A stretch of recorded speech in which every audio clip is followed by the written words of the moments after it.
Now on 105.9 FM and streaming worldwide on the WMAL app. O'Connor and Company. It is 5:07. Good Thursday morning to you. It's O'Connor and Company. We are just one day away from that glorious weekend of ours, and we're looking forward to it, aren't we?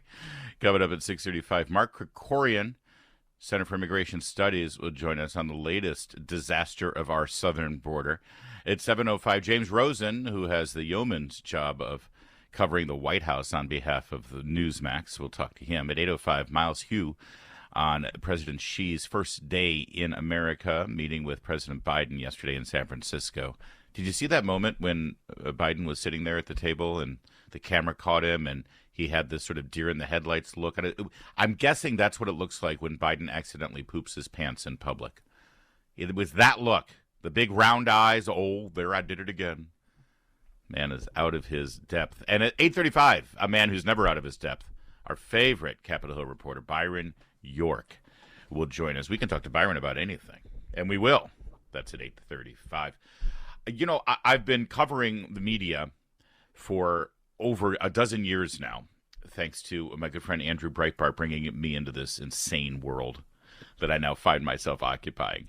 And media bias, media hackery, the mainstream media worldwide is a treasure trove, target-rich environment that we will never go bankrupt betting on the media to give us a daily dose of content for us to discuss and pick apart. As Andrew used to say to me all the time, every story that we talk about is a media story ultimately, because the way the media chooses to cover a story is a story in and of itself. And we have the perfect example now out of the BBC. I want you to hear how they reported yesterday morning about the IDF's offensive to finally go after that big hospital in Gaza. This is the hospital that they have been using as a headquarters. They've stored weapons there. Their main command post is at this hospital. They are literally using civilians, children, wounded and sick individuals as human shields to conduct their attacks against innocent Israeli citizens. And so the IDF, they wanted to get in there. And the only way to get in there without just blowing the hospital to smithereens, and by the way, they'd be completely justified in doing that. But the only way to go in there is to risk life and limb, door to door, roll through, and just weed out the good from the bad. Find the bad guys and try to save as many of the good guys as possible. It ain't easy. But because of the international pressure that's been put on Israel, that's what they had to do. And so now here's the BBC's report on the beginning of that tactical offensive. At this moment, we are hearing from Reuters that is reporting that Israel, it says its forces are carrying out an operation against Hamas in Gaza's Al-Shifa hospital, and they are targeting people, including medical teams as well as Arab speakers. They are. Now, did you hear that? Now, this is a BBC reporter reading the news. She's citing Reuters as the source here, and she says that it's a breaking story, by the way. They got the red banner on the screen and everything. Breaking. And she claims that this offensive has begun and Israeli troops are targeting medical personnel and Arab speakers. That's what she just said. In fact, she's going to repeat it just so the impact really hits home. Also saying that Israel is calling on all Hamas operatives in the hospital to surrender at this point. Once again, we are hearing from Reuters that Israel says that its forces are carrying out an operation against Hamas in that hospital that we had just heard of. They are targeting Arab speakers as well as some of the medical staff there. And Israel troops are going after this hospital and targeting medical teams and Arab speakers. Now, a little over an hour later, a different BBC News reader got in front of the camera and said this. And now an apology from the BBC. BBC News, as it covered initial reports that Israeli forces has entered Gaza's main hospital. We said that medical teams and Arab speakers were being targeted. This was incorrect and misquoted a Reuters report. We should have said IDF forces included medical teams and Arabic speakers for this operation. So we apologise for... I'm sorry. What now? Did you catch that? So the original report was quite plain and quite clear about what apparently Israeli troops were doing. At this point, once again, we are hearing from Reuters that Israel says that its forces are carrying out an operation against Hamas in that hospital that we had just heard of. They are targeting Arab speakers as well as some of the medical staff there. They are targeting Arab speakers. So the troops are going in and they're specifically singling out and going after anyone who speaks Arab. Oh, you speak Arab? Bullet in the head. Oh, you're a doctor? Stethoscope? White coat? You're medical personnel? Bullet in the head. You're dead. They're targeting them, says the BBC. And it turns out the actual report quoted a Reuters report. We should have said IDF forces included medical teams and Arabic speakers. It should have said that IDF forces included medical teams and Arab speakers. Now, they cited Reuters, and understand what they're saying here. The original report from Reuters was correct. The BBC misread it, just mistakenly substituted the word included with targeted. I want to get into the checks and balances that has to go into something like this before it ends up on the teleprompter. I want to talk about the various sets of eyes that has to look at a story like this before it actually makes it on the air in just a moment. But I want to just clarify exactly how heinous and disgusting and despicable this report is. After weeks and weeks and weeks of international pressure, undue international pressure, in my opinion, because God knows if America had suffered a terrorist attack the way Israel has, we would not be listening to some foreign country telling us that we have to restrain ourselves. When we find out that the command center for the terror attacks that just slaughtered thousands of our citizens, raped innocent women, kidnapped, they're still holding people hostage right now as we speak. If we found out that their command center was in a hospital or a school or a convent or something, I don't know, I don't think we would pay attention to all the international pressure that Israel has had to endure to tell them that they shouldn't, don't you dare send a missile to that command. Say, no, we're going after the people who did this to us. I know this for a fact because there were a couple of people who did try to put pressure on the U.S. government in the days after 9/11. They tried to say, now restrain yourself, Al-Qaeda has a few good points. Al-Qaeda builds daycare centers, So they're not all bad. I remember it. They tried. We ignored them, just as Israel should have ignored them. But that said, they went the extra mile. They actually, before making this assault on a hospital, they actually brought with them doctors of their own and Arab speakers of their own so that as they made their way room to room in this hospital, medical care could continue to be provided. They literally brought their own doctors into this hospital in harm's way, in a war zone, so that the people who were staying at that hospital, Palestinians, Arab speakers, so that they could be cared for. That's what they did. And the BBC twisted that in the most atrocious way. There's more on this because this is exhibit A of everything that is wrong with the way the media goes about reporting stories like this. So a little bit more on this in a moment. But first, it's 5:15 WMAL traffic and weather. Every 10 minutes first on the fives. Weeknights with Mark Levin, 6 to 9 p.m. On News Talk 105.9 WMAL, making sense of the news.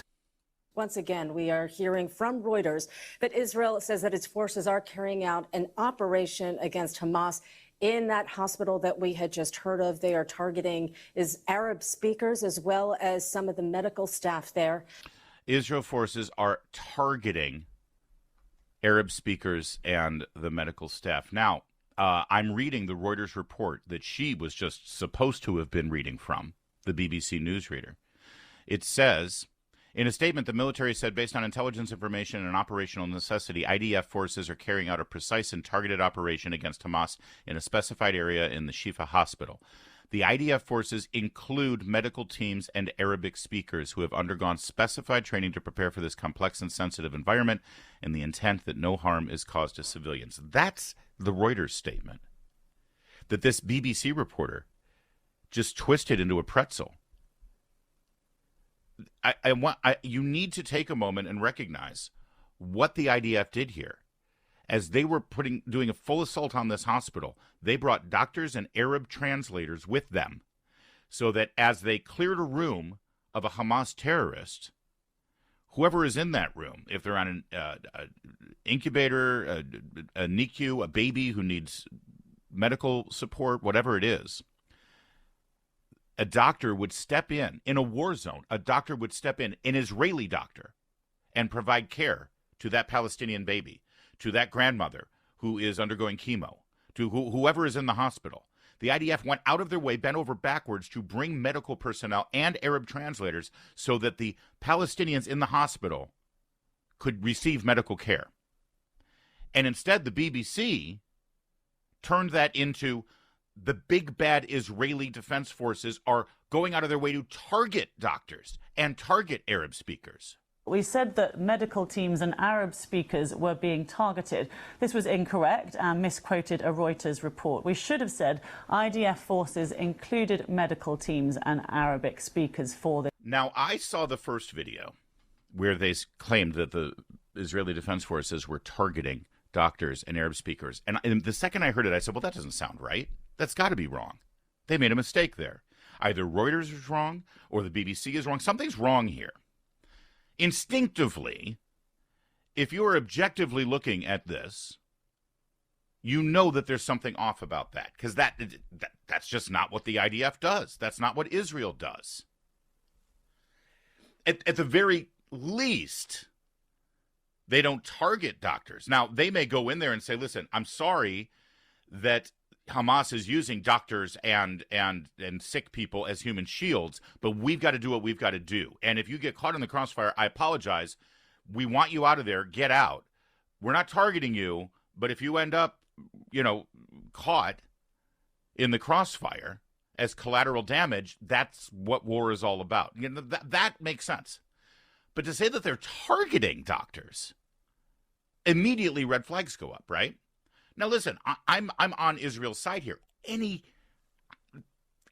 legitimately square moral thinker in Western civilization that has any level of moral compass and understanding of right and wrong is going to lead on Israel's side in this story, in my opinion. But even if not, if you're really trying to be a quote-unquote objective reporter, you still have to question this initial report. And do you realize in television the level of checkoffs a story has to go through before the text ends up in a teleprompter? The producers, the executives, and this is the BBC, which is owned by the British government. So now you've even got people who work for the government of the United Kingdom signing off on things like this before it actually makes it on the air. And at no place along the way did anyone raise an objection. At no place did anybody say, hold on, bring me that Reuters report. I want to see this. This doesn't make any sense. Nowhere along that entire chain of command did anybody at the BBC stop for a second and think better of the government of Benjamin Netanyahu, the state of Israel, and the IDF forces. This is, like I said, Exhibit A of everything that's wrong in the media and how they're covering this story and so many other stories that get delivered to you.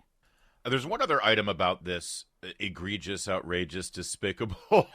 What other words can we use to describe this so-called correction from the BBC? If you're just joining us, it's the perfect example of what the mainstream media around the world in the Western civilization does. Listen, Al Jazeera, we don't expect much for. This basically is Al Jazeera reporting. As Israeli forces specifically go out of their way to bring medical personnel into a war zone as they make an assault on this hospital so that the people who are being cared for in that hospital continue to get medical care. And they bring Arab translators with them to be able to communicate with those who are getting medical care. Something that no military entity around the world would ever be inclined to do, Frank. I don't know if we do that. If the U.S. military does that, I mean, we do our best, but I don't know if we would actually bring them in the front lines in the middle of an assault. We'd bring medical personnel in after the assault. So the IDF bends over backwards and does that.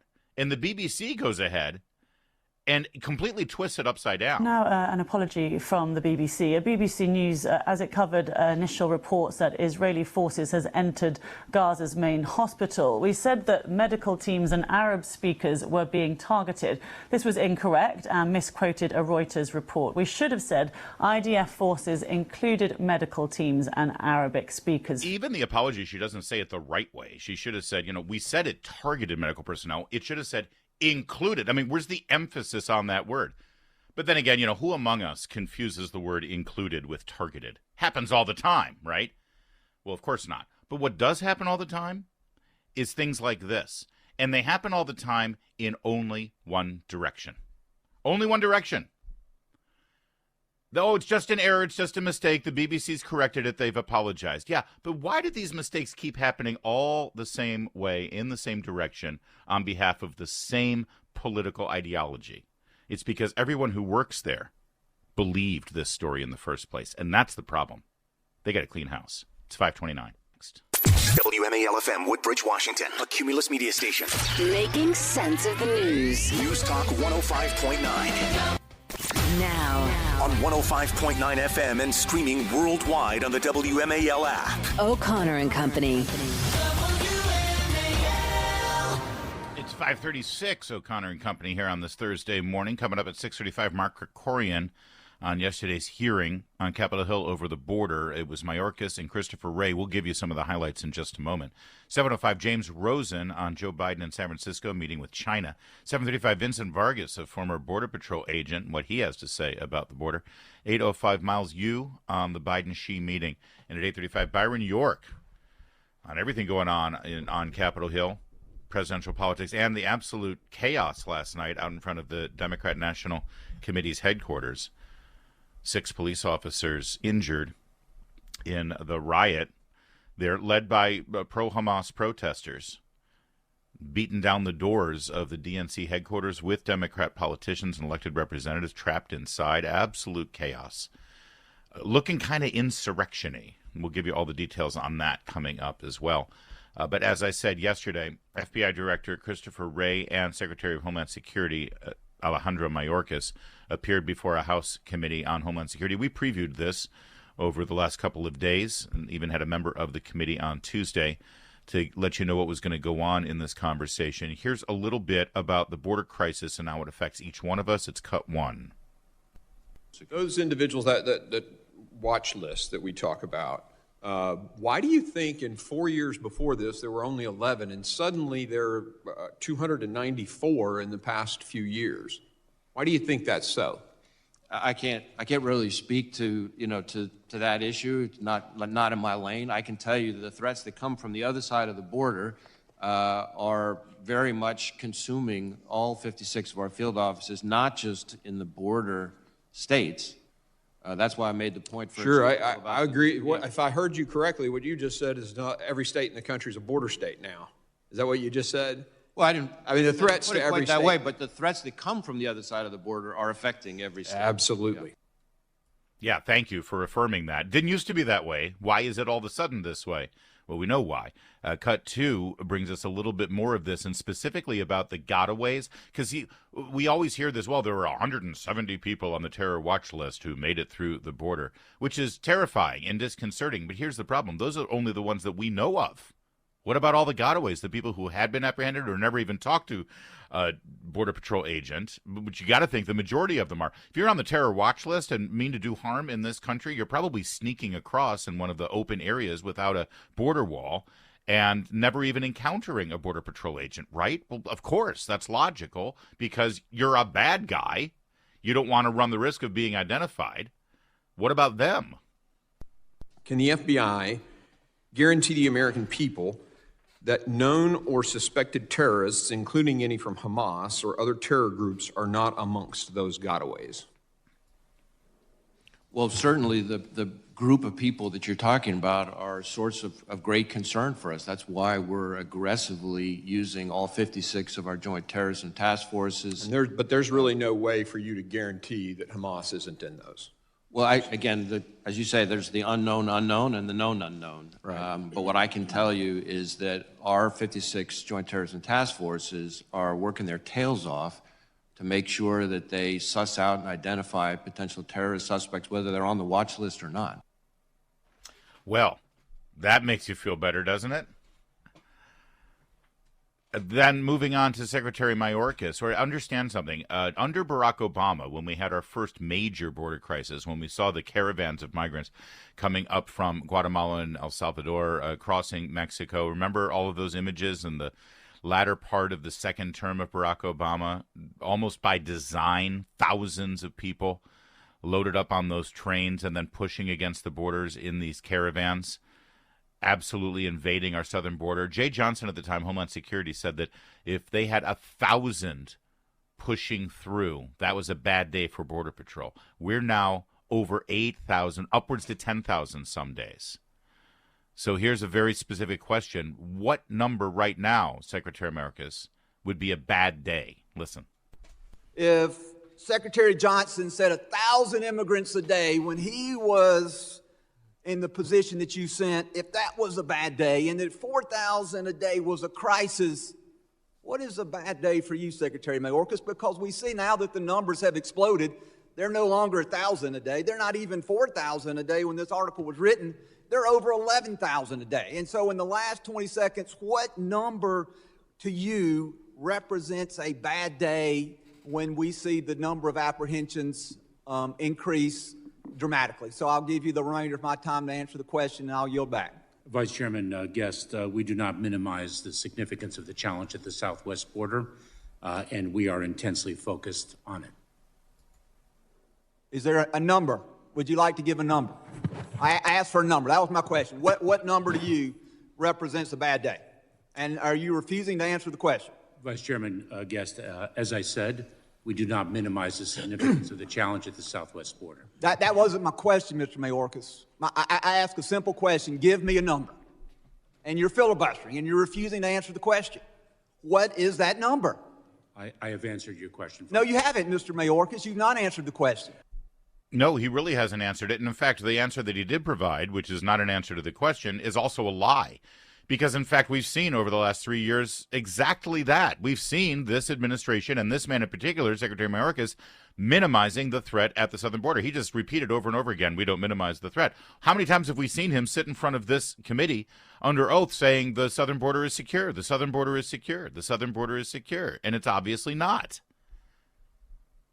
So not only did he not answer the question, which was very simple, how many illegal crossings constitute a bad day, in your opinion? Your predecessor gave us an answer. It was 1,000, and now you're upwards to 10,000 on any given day. But the non-response he did give was a lie. There's only one conclusion to reach, and that is that Secretary Mayorkas holds this committee and Congress in general in contempt because it's a contemptuous answer.